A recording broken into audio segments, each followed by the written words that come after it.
Here we go with a LaTrappe, a Trappist Dubbel.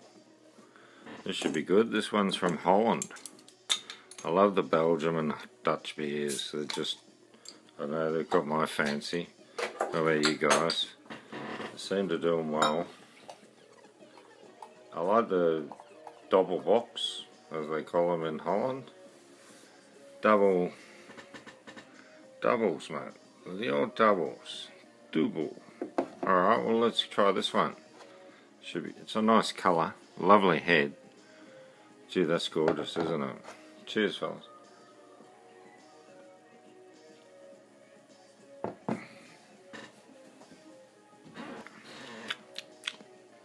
That's a mouthful of beer, that is, I can tell you. Just quietly, that's a strong beer. Tastes strong. You know you're drinking a beer there, I tell you.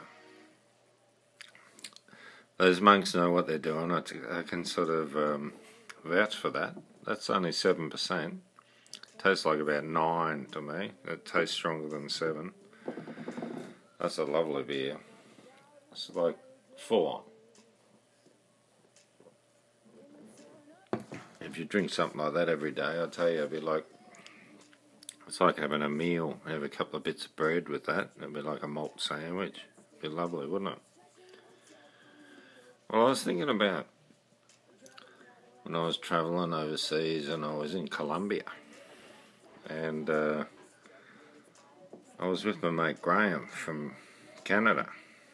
We'd met many years before in Thailand on Chawang Noi Beach, staying at first bungalow on bungalows that were still on the sand.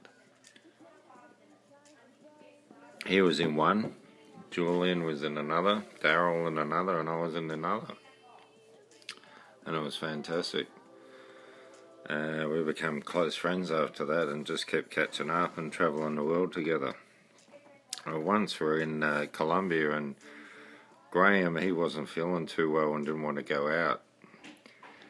And I decided, okay, I'll just go out for a couple of quiet ones to a little bar around the corner. Jeez, you wouldn't imagine what would happen next. As I got to the corner, I started walking into the street, and there was 8 plain clothes, at least 8, all in different positions, people on the ground, hands against the wall, getting questioned. And I thought, I'm out of here, and I tried to get around the corner, and then one of them would saw me, and Gringo, and they all lit up and turned to me, and you know, like they loaded their machine pistols onto me, and Gringo, que pasa, you know, the old Spanish. And by then I'd travelled about 3-4 months in Central and South America, and I had enough Spanish, and all I could say was, I'm going to the bar, have a beer, and talk to the ladies. And they all laughed and let me go. And no one come near me in the bar. Wasn't much happening there. I had to get out of there. Didn't last long. I think I had a couple and got out. They were gone by then. Yeah, pretty heavy in Colombia. Don't know what's going to happen on the next corner. So be careful. That was in a place called Barranquilla, not far from Cartagena. Really crazy town. Anyway, cheers.